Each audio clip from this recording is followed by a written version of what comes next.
economic system that is benefiting them at the expense of everybody else. And I don't think that's going to be hard for the mass of people to figure out. And they're going to realize, uh-oh, we don't just have to contest about the power. We have to do something about the economic institutions out of which this power problem occurs to us. So for me, in a sense, let me just conclude. Sure. The class issue goes at the core to the organization of production. You can't continue to have the mass of people producing a profit in the hands of a tiny group of people, because they'll continue to use that in the ways that disadvantage the mass of people. If you don't change that, even if you were able to conduct a political struggle, and even if you were able to win it, the way the mass of people were in the Great Depression, by creating Social Security, unemployment insurance, and federal jobs programs, then the institutions of private enterprise will undo it. Once you're done, then you're back to square one. You have to learn the lesson. So we're seeing essentially a new cycle of movements spreading around the world. Right. Was really started in the 1990s in Latin America and swept through Asia and Europe and the Middle East, and now it's come to the United States.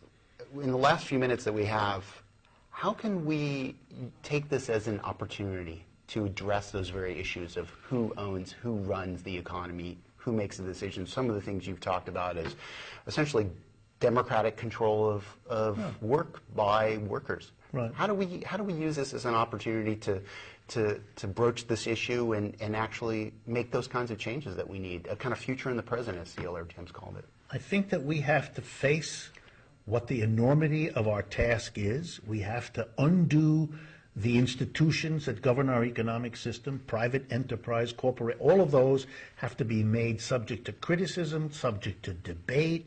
We have to explore the alternatives, namely workers running their own enterprises. Those have to be put on the table. We have to demand the rights and the supports for those kinds of enterprises to get off the ground so people can see what it's like to work in an enterprise where you're not told what to do by an undemocratic leadership at the top, et cetera, et cetera. We have to be open to do that. I think the mass of the American people are very interested that the failure of the capitalist system for them and for their children is palpable. We will find ourselves able to build new organizations, to learn from the old ones so that we don't repeat their mistakes, that is, don't do what they did that didn't work, but do what they did that did work. Let's remember, whatever our criticisms of the CIO, the socialists, and the communists, they were able to get things done for the mass of people in the 1930s that we have not yet replicated. We miss their absence, and we have to form new organizations. And that's only done when people get together and are determined to do it. And the American people have the desire, they have the skills, they have the tools. One of the big stories that's been missing about the Occupy movement that's fascinating for me, and I actually brought my daughter to see this in Oakland, was that it's not just a protest. It's actually constructing what a society in which takes care of all the needs, not just the Maslow types of hierarchy of needs of food and shelter, but also the other needs of setting up libraries, of having a kind of university in the open. In what ways is the Occupy movement such a threat? Because it does that, because it gives us a glimpse of what our future could be like. Yes, and I think it gives us mostly the glimpse that when people share a critical perspective and get together, there's almost no limit to what they can do. I mean, the Occupy movement is an absolute phenomenon.